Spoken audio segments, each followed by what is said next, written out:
20. Kebusukan. Ah, enggak. Bisa digorok leher gue kalau gue ikut campur, gumam Arman. Alta mengendarai mobilnya menuju kantor Salsa. Beberapa hari tidak melihat Mazida, ia merasa harus mencari wanitanya itu. Alta merasa, Mazida menjaga jarak dengannya. Pesan dan panggilan telepon tidak satu pun ditanggapi. Ini yang membuatnya khawatir tingkat tinggi. Beberapa hari ini, Alta tinggal di apartemen yang baru dibelinya. La merenung, berpikir jernih, dan berusaha mengikis perasaannya pada Mazida sesuai titah sang papa. Salat istihoroh juga sudah dilakukan. Namun, usaha melupakan dan menghapus perasaan hasilnya nol besar. Alta bukan anak pembangkang. Meskipun keluarga kaya, ia dibesarkan dalam keluarga yang agamais dan hangat. La tidak berani dan tidak pernah menentang orang tua. Lalu sekarang, larangan orang tuanya justru hal yang paling diinginkan. Sangat bertolak belakang, kangen sama lo, Zi, gumam Alta. Baru kali ini Alta merasakan perasaan yang begitu kuat pada seorang wanita. Pada Anggun yang tunangannya saja ia tidak pernah merasakan hal yang sama. Gue sudah menikahinya, mungkin secara tidak langsung Allah mengikat hati kami berdua. Atau hanya mengikat hati gue saja, tidak dengan hatinya. Betapa mengenaskannya gue kalau perasaan ini berat sebelah. Gue cinta berat, dianya enggak. Alta tertawa sumbang. Tiba di kantor sang sepupu, Alta memakai masker dan kacamata untuk menyamarkan diri. La memakai pakaian kerja lengkap dengan jas. Jadi, kemungkinan Mazida tidak akan mengenalinya jika berpapasan. Sebelum keluar mobil, Alta mengembuskan napas panjang. Kenapa gue jadi grogi gini, ya? Pria itu menggeleng, lantas segera turun. Tiba di dalam, ia duduk di kursi tunggu, lalu mengoperasikan ponsel, menelepon Salsa. Kak, ada di kantor enggak? Iya, ada. Kenapa? Gue sudah di bawah. Pengen bicara sama kakak, ya, masuklah. Alta bangkit, lalu menuju resepsionis jika sudah membuat janji dengan Salsa. Resepsionis tersebut mempersilakan sesudah memastikannya pada Salsa. Pria itu berjalan pelan. Pandangannya mengedar ke seisi kantor, mencari Mazida. Saat masuk ruang yang akan menghubungkan dengan ruangan Salsa, pria itu melihat Mazida sedang fokus bekerja. Sesekali bibir Mazida mengerucut. Ah, Alta ingin berlari mendekat dan menyambarnya. Rindu pria itu sudah sedikit terobati sekarang, Alta lalu mencari Bagas.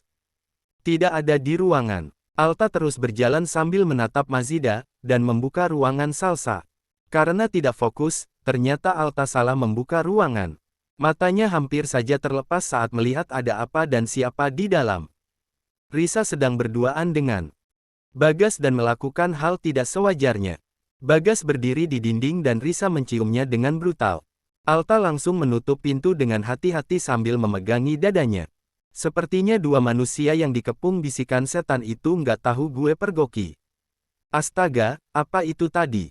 Alta ingin memastikannya kembali, tetapi tidak jadi. Ia sudah cukup tahu, ada kebusukan yang sedang disembunyikan Risa dan Bagas. Lalu melihat tulisan pada pintu. Itu ruangan Risa. Pundak Alta naik turun menahan amarah. La menurunkan masker dan berjalan cepat. Pria itu ingin menyeret Mazida agar memergoki sendiri kelakuan Bagas.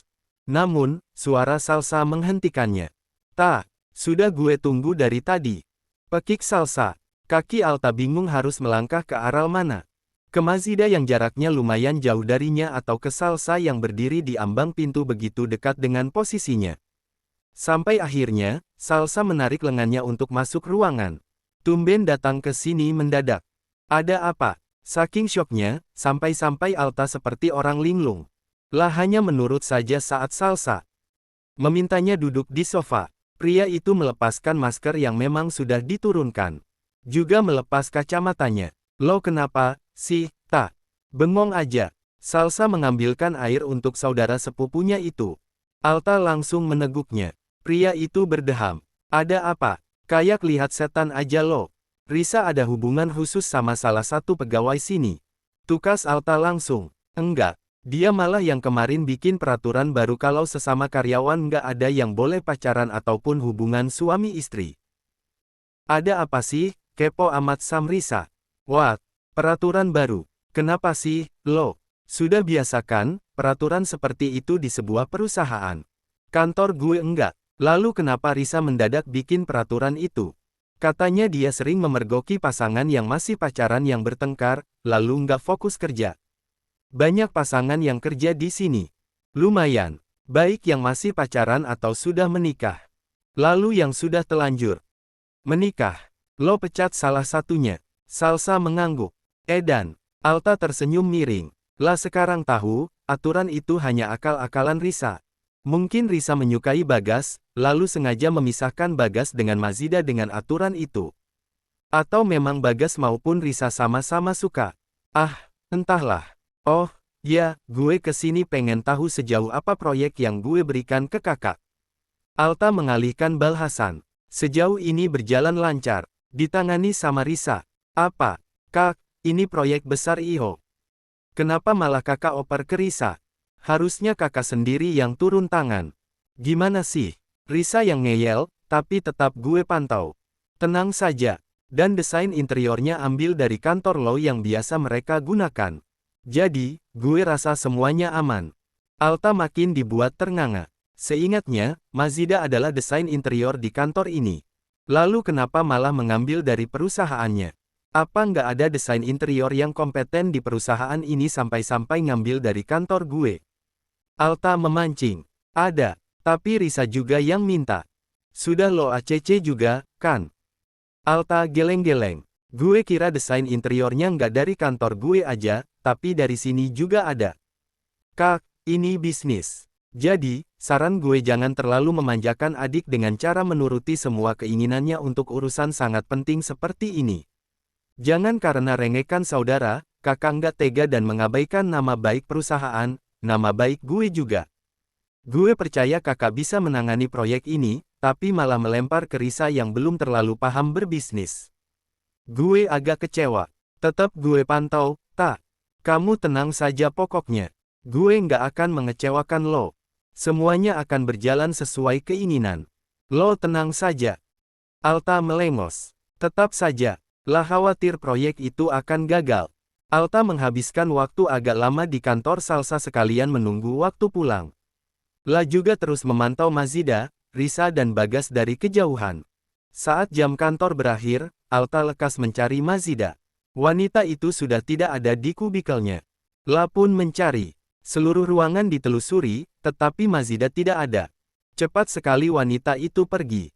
Kemana dia? Gue harus memberi tahu kebusukan Bagas sama dia. Dan Bagas, nggak akan gue biarkan lo mendekati, apalagi memiliki Mazida. 2000 years later. Dingin. Sayang, pulang bareng, ya. Kutunggu di depan kantor PLNJ sebelum pulang, Bagas mengirim pesan pada Mazida. Kantor PLN yang dimaksud berjarak 3 bangunan dari kantor. Setelah ada peraturan baru, Mazida dan Bagas terpaksa backstreet. Di kantor, keduanya tidak saling bicara kalau bukan menyangkut pekerjaan. Mereka seolah-olah sudah putus, padahal belum.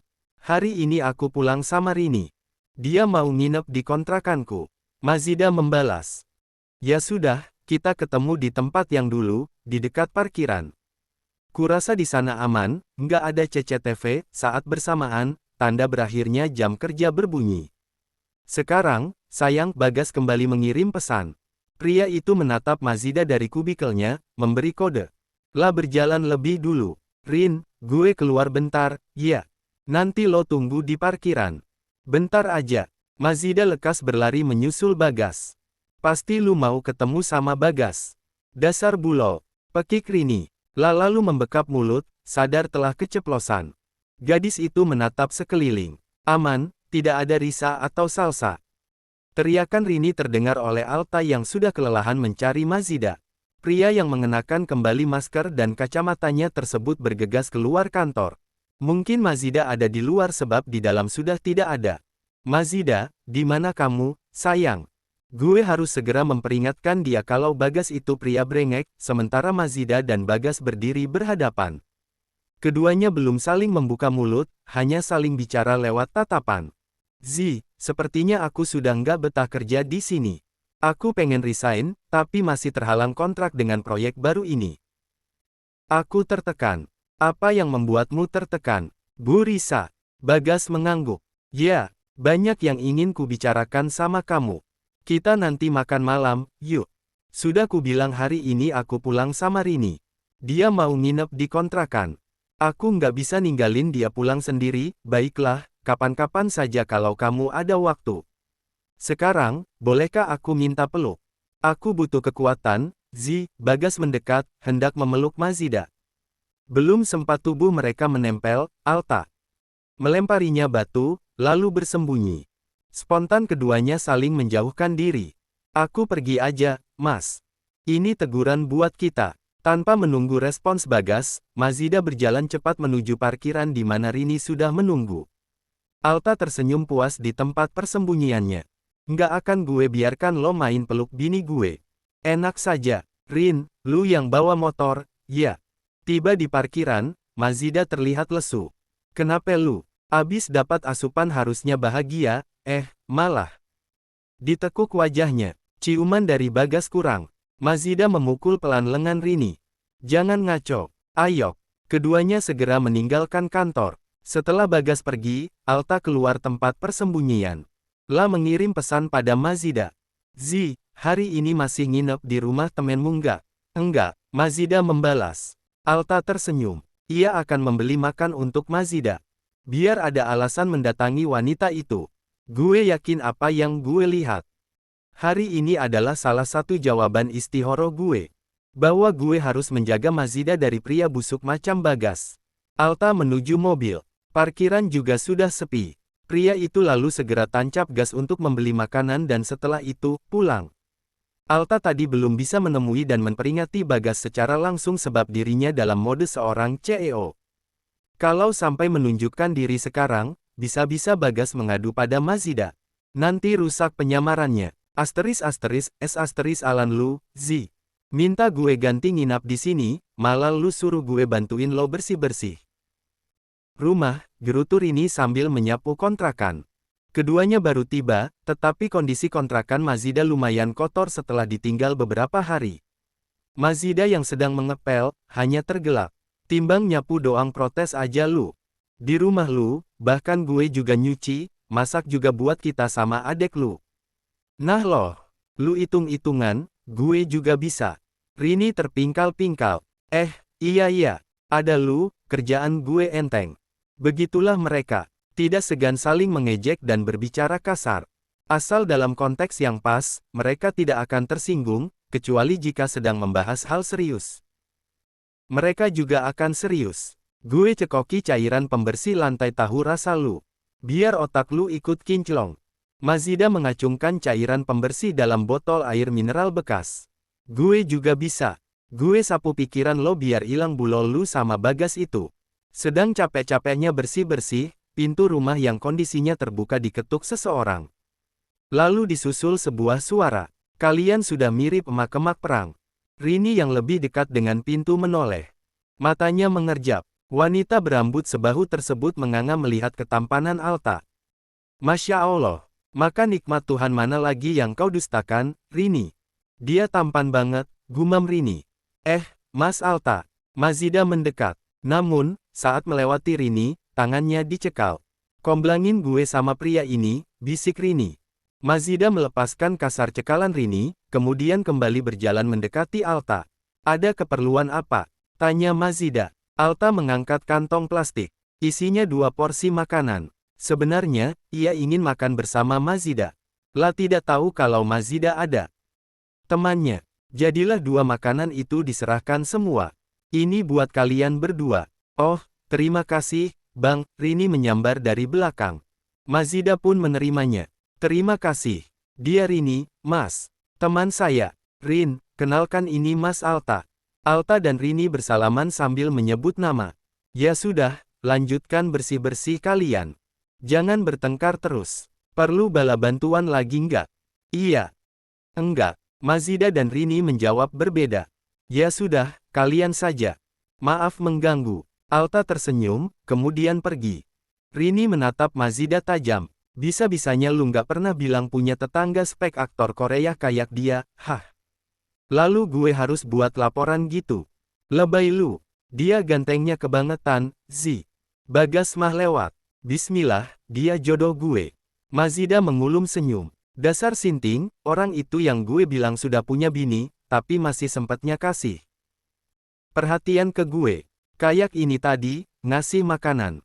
Kalau laki orang modelnya macam itu, gue juga nggak nolak kalau dipepet. Gue samperin Ya, samperin sono. Dia itu orangnya terlalu friendly sama siapa saja. Tipe-tipe pria bermulut manis. Coba gih. Pasti lu bakal baper dibuatnya. Tapi ingat, dia laki orang. OTW jadi lakor pokoknya. Rini melipir keluar kontrakan, mengejar Alta. Mazida geleng-geleng. Menurutnya, Alta memang terlalu baik dan humble bahkan pada orang yang baru kenal. Sampai dirinya hampir saja terkecoh dan masuk dalam pesona pria itu. Beruntung matanya melihat sendiri keintiman Alta dengan wanita lain yang menurutnya, itu istrinya. Jadi, ia bisa mulai mengerem perasaannya. Mazida lalu meletakkan makanan di meja. Sementara ia melanjutkan tugas Rini menyapu dan mengepel. Selesai pekerjaan Mazida, Rini kembali dengan wajah masam. Lu sengaja ngeprank gue, Z. Friendly apanya? Dia itu dinginnya kayak es balok 50 tingkat. Gue nggak ngeprank lu, Rin. Gue nggak bohong. Emang dia baik dan mulutnya itu manis banget kalau sudah ngomong. Manis apanya? Pedas iya. Orang kayak gitu lu bilang ramah. Gue tanya sepanjang rel kereta, jawabnya satu kata, dua kata. Untung ketolong sama tampangnya. Ganteng sih, tapi dingin. Berasa dicuekin, gue balik ke sini lagi. Malesin. Mazida terdiam sejenak. Apa benar yang dikatakan Rini? Bukankah Alta pria super ramah? Kenapa bisa Rini berkata pria itu dingin? A few moments later. Menatap tajam. Z, Bang Alta itu kerjanya apaan sih? Tanya Rini malam harinya saat pillow talk dengan Mazida. Lu tadi kenalan nggak sempat tanya kerjanya apa? Belum sempat. Ya kali, baru kenalan langsung tanya kerja doi apaan. Tapi biar gue tebak, dia manajer kan? Atau bos? Salah. Dia itu sopir. Bohong lu. Kalau sopir, nggak mungkin mobilnya sebagus itu. Yang diparkir di depan kontrakannya itu mobil dia, kan? Itu mobil bosnya. Berapa hari sekali mobilnya ganti? BMW, Mercedes, pokoknya mobil super mehong sering dibawa ke sini. Gue nggak yakin dia itu sopir. Tampangnya aja tampang bos. Dia cowok berdamage. Pakaiannya juga bermerek semua. Dan nggak mungkin sopir sampai membawa pulang mobil bosnya. Masa lu nggak curiga? Apa gunanya curiga? Nggak penting. Gue masih penasaran yang kata lu dia itu super ramah. Tapi kenapa ke gue enggak? Sama lu baru kenal, mungkin sikapnya kayak gitu. Besok coba lu ngobrol sama dia, beneran nggak kalau ke lu dia ramah? Apa jangan-jangan ramahnya cuman ke lu aja? Mazida berdecak. Apaan sih lu? Nggak jelas. Udah, jangan bahas dia lagi. Nggak penting. Ngantuk gue. Haish, lomah. Dan satu lagi yang bikin gue curiga. Kalau dia sudah punya bini, ngapain ngontrak di sini? Harusnya tinggal sama bininya. Bininya di kampung kali. Nggak mungkin. Gue tanya tadi dia Jakarta Tulen. Kalau dia punya bini, pasti bininya nggak mungkin ngebiarin lakinya kelayapan ngontrak. Apa nggak ketar-ketir membiarkan pria setampan itu ngontrak sendiri? Opini lu terlalu berlebihan. Udah males bahas lakik orang. Mazida berbaring membelakangi Rini. Lah tidak langsung terpejam, melainkan berpikir tentang hubungannya dengan Bagas ke depannya. Makin kesini, ia merasa Bagas kian aneh. Asteris pagi harinya sesuai permohonan Rini, Mazida akhirnya mendatangi Alta dengan membawakan sarapan. Rini mengintip dari kontrakan Mazida, mengamati. Mas, ini saya bawakan sarapan. Mazida menyerahkan nampan berisi nasi dan sayur. Alta tersenyum, lalu menerimanya. Terima kasih banyak, di tempat persembunyian, Rini menganga.